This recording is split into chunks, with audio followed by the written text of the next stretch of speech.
Behind the almost virtuous shine of perfectionism lies a fear as deep as it is poorly understood. The fear of one's own power. Many believe that being a perfectionist is a sign of discipline, unwavering commitment to excellence, or even a high moral standard. Society, after all, tends to applaud those who accept nothing less than the best. But what if all of this is just an illusion? What if behind this relentless pursuit of perfection, there's not a strength, but a profound weakness, an unconscious strategy to avoid facing something much more frightening, the true, boundless potential that each individual inherently carries within themselves? For Carl Gustav Jung, perfectionism is not necessarily a virtue. In the view of the Swiss psychiatrist, it can be a sophisticated mechanism of self-sabotage.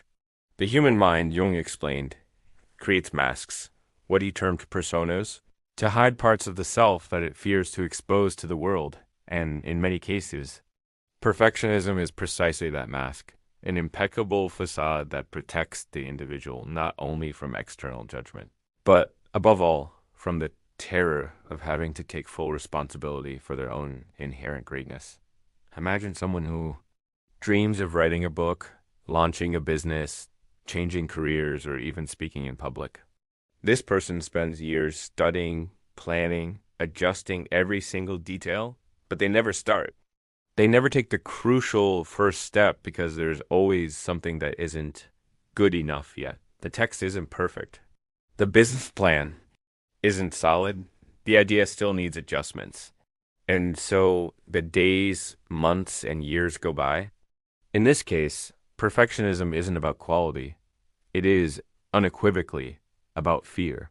Fear of failure, of course, but even deeper, the fear of success.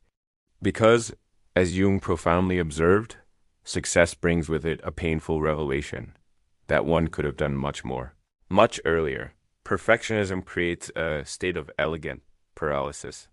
The individual doesn't move forward in a meaningful way, but always seems busy. They are always working on something, always improving a minute detail. And in the meantime, they meticulously avoid facing the most dangerous question of all. What am I really capable? For the answer to that question is not only grand, it is also profoundly frightening. Discovering one's own true power also means having to look at lost time, wasted opportunities, and the immense responsibility that comes with embracing one's own strength. Jung asserted that the shadow, the unconscious part of the psyche where desires, fears, and repressed potentials reside, often includes precisely this unrecognized greatness. And when someone keeps this greatness hidden, they cleverly create acceptable justifications for not launching themselves into the world. Perfectionism is one of the most socially valued traits. It is much more acceptable to proudly say, I haven't started because I wanted to be perfect, than to bravely admit, I haven't started because I'm afraid of what I might become. In this exploration, this thesis will be explored in depth. The idea that perfectionism is not a noble trait, but a disguised way of staying small, protected, and above all, away from the profound, unsettling pain of truly embracing one's own power. It will be a journey through Jung's incisive thoughts, the intricate labyrinths of the shadow, and the unconscious mechanisms that keep millions of people stagnant, even though they seem to be striving harder than anyone else. And above all, it will be an invitation to question a dangerous, pervasive belief that perfection is the path to freedom, when, in fact, it may be the most beautiful of prisons. Because in the end, perhaps the ultimate question isn't, why do? You want to be perfect? But rather, what are you avoiding discovering about who you truly are? Perfectionism, under the clinical and almost surgical gaze of Carl Gustav Jung, is not merely a mania for details, nor is it simply an elevated quality that distinguishes the best from the average. From a Jungian perspective, it is a deeply rooted psychic mechanism that serves a very specific function to protect the ego from confronting internal contents that it is not yet prepared to integrate.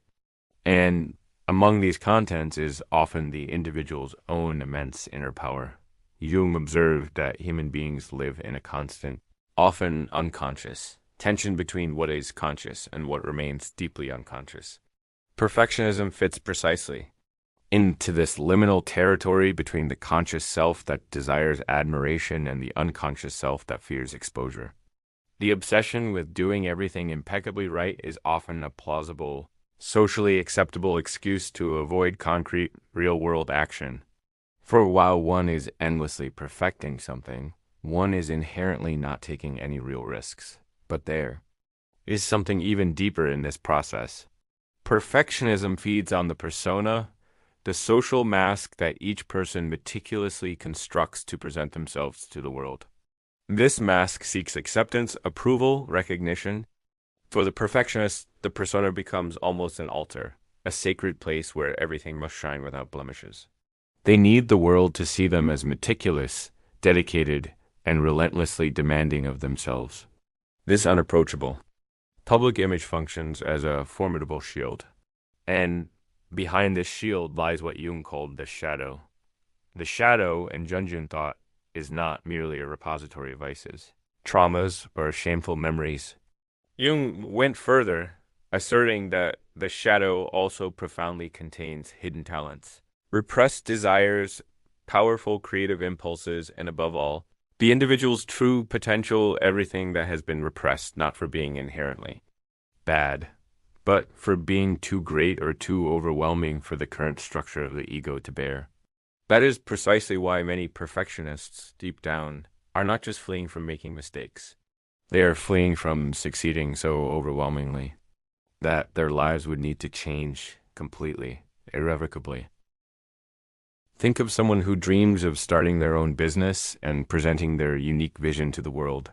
This person consciously says they are not ready yet, that they need to study more, plan better, save more money, learn about marketing, understand people management. The discourse is perfect, socially admirable, and utterly logical. But in reality, there may be a visceral, paralyzing fear behind it. Fear of success. Fear of having to deal with greater responsibilities, with others' expectations, with being observed and judged under a new, brighter light. Perfectionism then becomes the perfect alibi. It subtly prevents falling, but it also tragically prevents flying. Jung profoundly understood that the human psyche cannot tolerate vacuums. When the individual does not act in the world, the psychic energy that should be used to create, achieve, and transform turns inward, where it dangerously transforms into chronic anxiety, relentless self-criticism, and deep existential crisis. That is precisely why often the more perfectionist someone becomes, the more anxious, dissatisfied, and frustrated they eventually feel. The psyche demands expression, and perfectionism is a gilded prison that effectively blocks that vital expression. Therefore, pursuing perfection is not just about wanting to do things well. It is often a sophisticated maneuver of the unconscious to avoid the deep discomfort of confronting one's own true potential. Because those who truly recognize their own power can no longer hide. They must use it. And that means exposing oneself, taking significant risks, dealing with inevitable failure, but also with overwhelming success, which, for many, is even more terrifying. But if perfectionism is in fact a disguise for the fear of one's own power, what exactly is this power that is so frightening? What is so devastating about recognizing our own inherent greatness? This is precisely what we will discuss next. Speaking of the fear of one's own power may sound strange at first glance. After all, who in their right mind would be afraid of being powerful? Isn't that what everyone says they want? To be strong, successful, capable of transforming their lives and the world around them? But Carl Gustav Jung compels us to look far beyond the obvious answers. For him, the fear of one's own power is not only real. It is one of the deepest and most paralyzing fears of human beings. This fear arises because true personal power is not just a source of fulfillment. It also carries an immense burden of responsibility. Recognizing who one truly is in all their potential implies accepting that one could have done more, gone further, created or achieved extraordinary things. And this realization is psychologically devastating for many.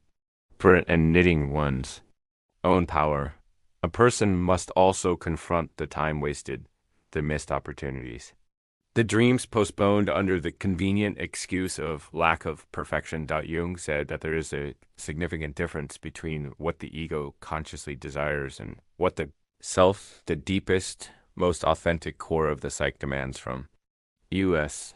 The self calls us to realize our individuation, to develop our fullest uniqueness and wholeness. But this call is often uncomfortable, sometimes profoundly painful, because it forces us to step out of our ingrained comfort zones, to abandon fragile and limited identities, and to bravely face the vast unknown that exists both within and outside of us. That is why, for many people, it is ironically safer to remain small. Living below one's potential offers a perverse comfort, anonymity, and significantly less exposure. Being truly excellent requires immense courage, not only to face external challenges, but above all, to deal with the gaze of others and the relentless judgment that often accompanies those who dare to shine. Because society, even if it claims to value genius, often subtly punishes those who stand out too much. Those who appear too great become targets of envy, suffocating expectations, or even overt hostility. Furthermore, there is the weighty presence of one's own shadow. Ung stated that everything we repress, including our inherent greatness, ends up residing in the shadow. And what remains in the shadow begins to exert a powerful, unconscious influence over us. A person may, without even realizing it, create situations where they subtly sabotage their own projects, destroy promising relationships, or inexplicably give up at the decisive moment. All of this is done to avoid having to bear the immense weight of becoming who they could truly be. Because realizing one's power implies having to genuinely live up to it. And that is a gigantic, often terrifying, demand. The fear of one's own. Power is also linked to something that Jung saw with piercing clarity: the paradoxical nature of human beings. Within each individual exists both the undeniable desire for freedom and the paralyzing fear of that very freedom. The powerful desire for greatness coexists alongside the subtle desire to remain protected, hidden, out of the profound risk of either failing or triumphing, because triumph is also frightening. For once someone recognizes what they are truly capable, they can no longer claim ignorance. There are no more legitimate excuses for inertia. The call of the self becomes deafening, and it is precisely here that perfectionism plays its crucial, deceptive role.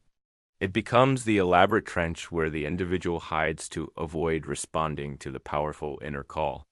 As long as they are busy seeking the perfect moment, the perfect plan, the perfect text, they can skillfully avoid the anguish of directly dealing with their own immense creative strength.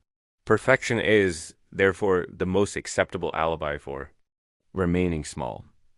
But if all of this is hidden in the depths of the psyche, where exactly does this feared strength reside? Where is this power that, according to Jung, inhabits our shadow and can at the same time destroy or liberate us? To answer this question, we need to enter the darkest yet most illuminating territory of the human mind, the shadow. And it is precisely about this that we will talk next.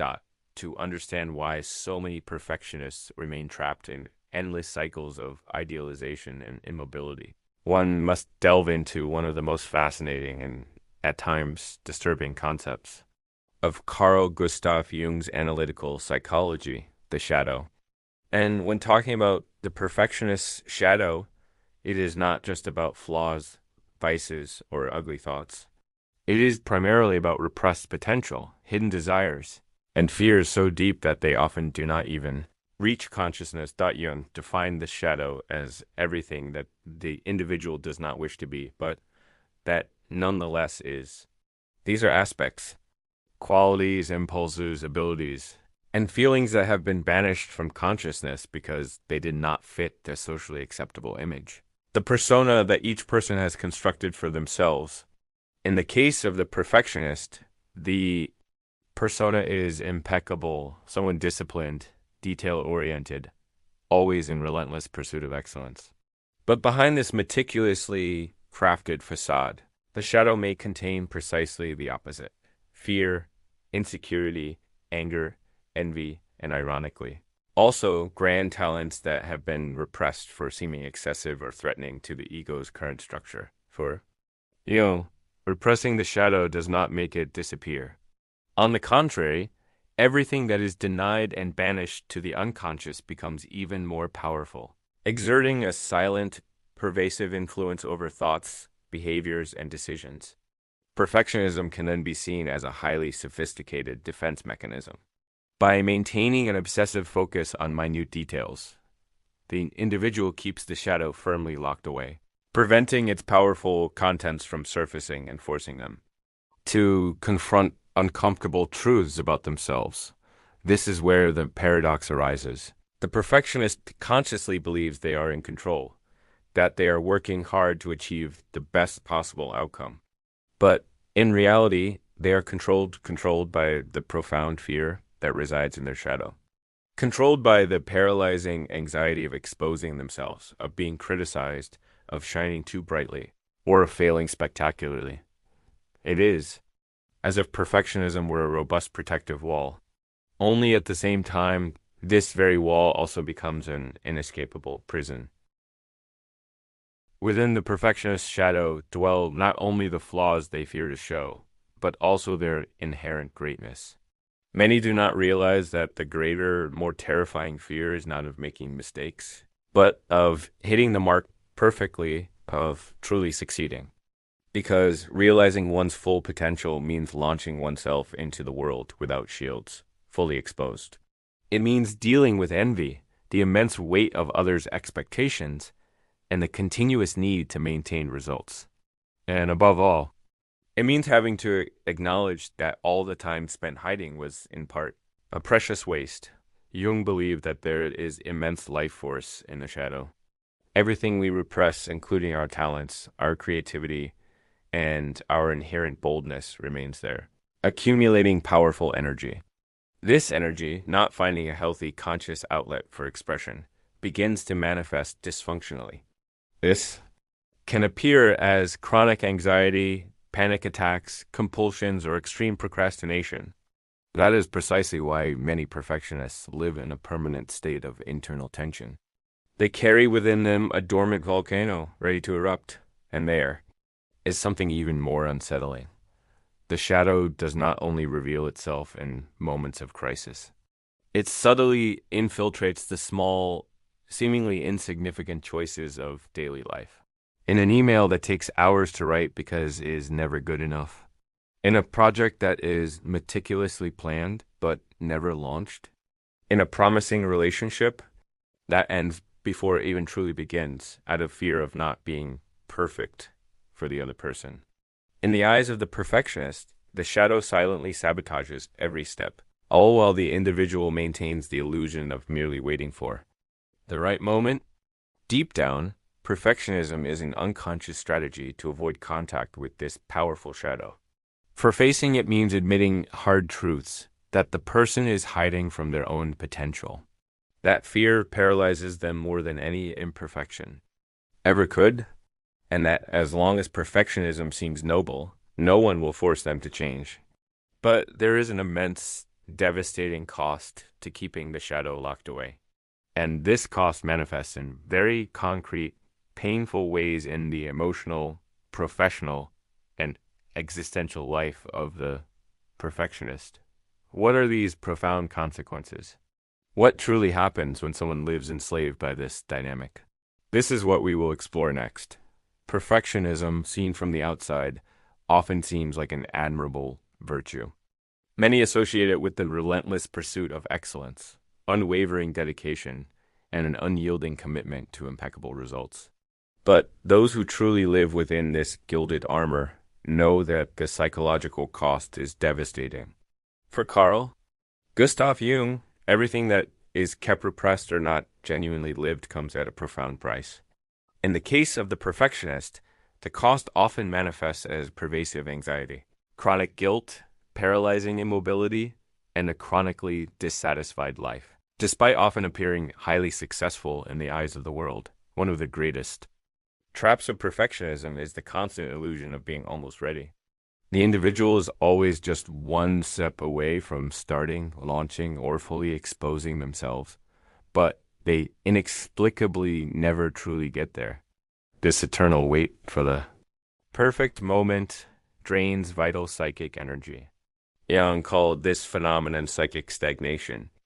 The energy that should be used for concrete action, creative expression, and genuine transformation gets trapped in an internal whirlpool, spinning endlessly without finding an exit.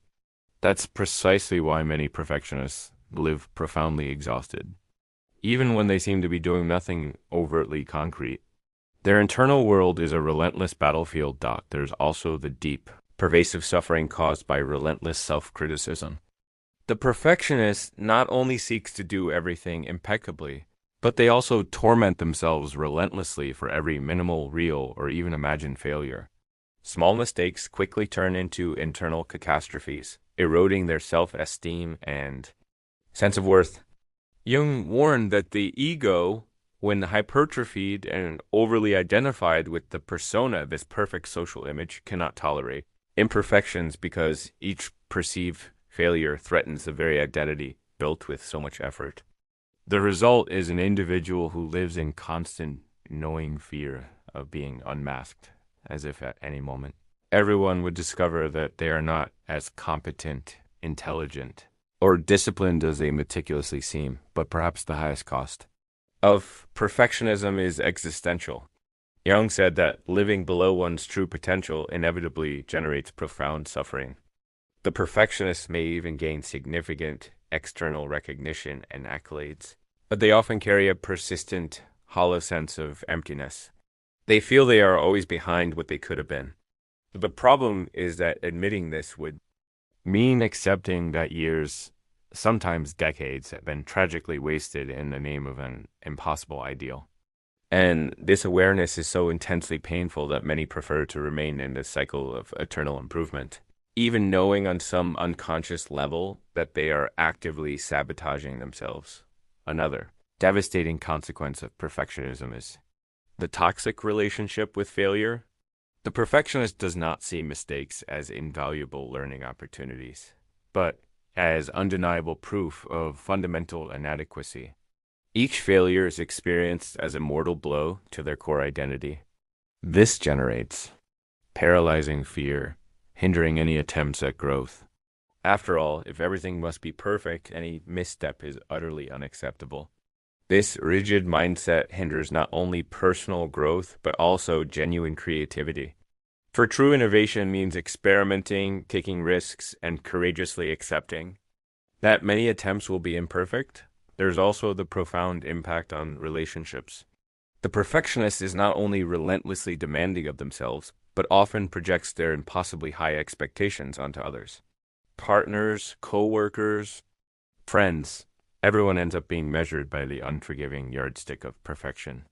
This creates emotional distance, frequent conflicts, and a chronic feeling of profound loneliness because deep down, no one can genuinely meet such rigid standards, not even the perfectionists themselves.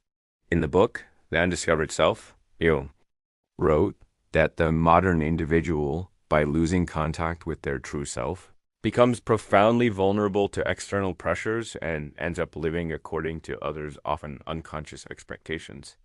The perfectionist is a living, breathing example of this. They are so busy trying to maintain the impeccable mask that they disconnect from who they really are. And in this process, they become increasingly vulnerable to identity crises, anxiety, and even severe depression. However, Jung also believed that there is a way out. But it does not lie in forcefully destroying perfectionism, nor in simply accepting mediocrity. The solution is something much deeper: to recognize, integrate, and transform the energy that is currently trapped in this destructive cycle. For what currently imprisons can, when brought to conscious awareness, become fuel for a much more authentic, liberated life. But how to break this cycle? How to use one's own inherent imperfection as a direct path to freedom rather than imprisonment. This is what we will discuss next. If there's something that truly differentiates Carl Gustav Jung from so many other thinkers in psychology, it is his radically transformative view of human suffering. For Jung, symptoms like anxiety, compulsions, and Blockages are not just problems to be eliminated, but profound messages from the unconscious. They are invitations, sometimes brutal, for the individual to discover something essential about themselves. In the case of perfectionism, the message is clear. There is an immense inner power that is being suffocated. There is an unlived life that demands to finally come to the surface. Jung did not see perfectionism as a moral flaw. He understood it as a legitimate psychic defense, meticulously created to protect the ego from confronting internal contents. That still seemed too great, too dangerous to be faced. But he also warned that if this defense crystallizes, it inevitably transforms into a prison. And the key to escaping this prison lies in the process he called individuation. Individuation in Jungian thought is the path by which the individual becomes what they are in essence, a process of integrating all parts of the psyche, including those that have been repressed, denied, or projected onto others. And here is the crucial point for Jung.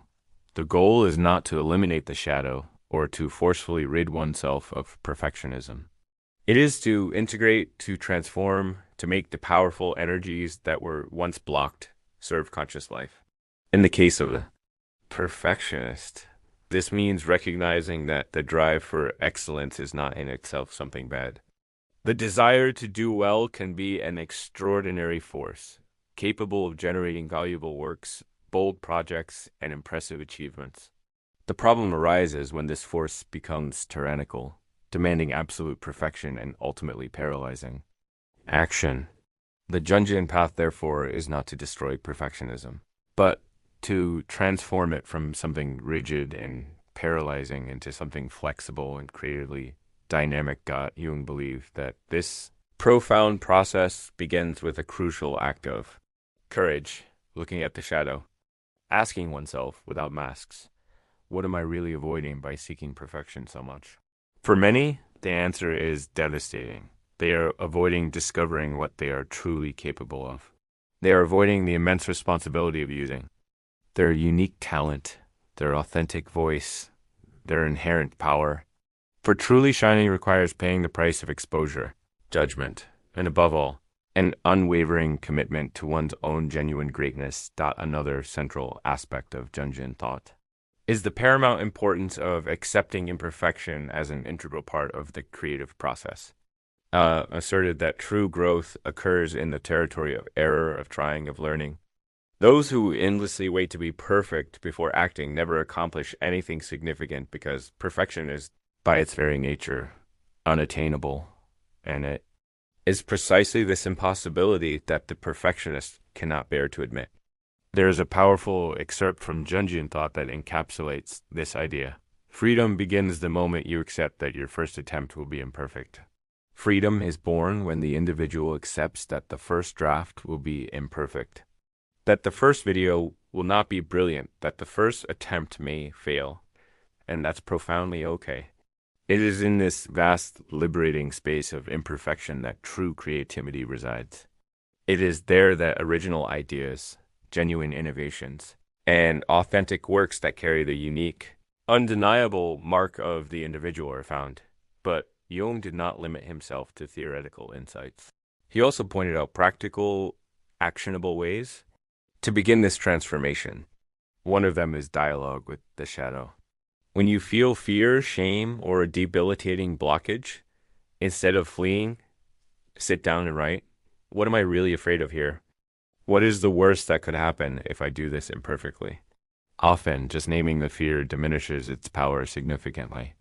Another way is to start small, to act even when the feeling of being ready does not fully exist. To do something today, even if it is imperfect, for paradoxically, it is an imperfect action that the psyche is liberated. The great truth is that no process of individuation is comfortable. It requires courage to admit that much of perfectionism is, in essence, fear. It requires humility to accept one's own fallible humanity. But according to Jung, only this path leads to an authentic life, and more than that, to a life brimming with profound meaning. However, knowing all this intellectually is not enough. It is necessary to bring these ideas into the concrete, into everyday life. How, in practice, can someone begin to break the cycle of perfectionism? How is this courage implemented in real life when the internal pressures are so immense? This is exactly what we will explore now, seeing concrete, practical strategies to transform imperfection into fuel for decisive action. After delving into the depths of the human psyche, perhaps the most important question remains for many. What do I do now? Because intellectually understanding that perfectionism is a form of fear is not enough. Knowing that there is a latent power hidden beneath layers of relentless demand and self-criticism is also insufficient. Action is required. It is necessary to bring into daily reality everything that Jung taught us about individuation. Shadow and integration dot the truth is simple but painful. As long as someone is waiting for the perfect moment, the perfect idea, or the perfect execution, life will inevitably pass them by. Perfectionism robs not only external opportunities, but also the profound chance to discover who you truly are. Jung famously said that suffering arises not from living a difficult life, but from living a life that is not truly ours. Perfectionism, in this sense, is an elegant trap that keeps millions of people stuck in small, safe, and deeply unsatisfying existences. So, how do we begin to break this cycle? Here are some concrete practices inspired by both Jungian psychology and modern applied psychology techniques. Act before you're ready. The initial impulse should come from action, not from endless thought. If you're writing a text, finish the draft without obsessively worrying about whether it is perfect. If you have a project, launch it, even if it is not the final polished version. Jung believed that the self can only fully emerge when it is lived in the real world, not just contemplated endlessly in the mind. Set clear limits for preparation. Give yourself a short, almost uncomfortably tight deadline to plan and prepare. Then commit to acting. Because each additional day spent in the preparation phase only feeds the insidious illusion that you are still not good enough, perfection is not found in endless preparation, but in the courage to correct as you go. In the dynamic process of doing dot, start to dialogue with your shadow. When you feel overwhelming fear, shame, or debilitating blockage, instead of fleeing from these emotions, sit down and write. What am I really afraid of here? What is the worst that could happen if I do this imperfectly? Often, just naming the fear diminishes its power and begins to loosen its grip. Accept that the first version of anything will be imperfect, and that's profoundly okay. Jung said that psychic energy needs to flow freely. When we block it, it turns inward and transforms into debilitating anguish.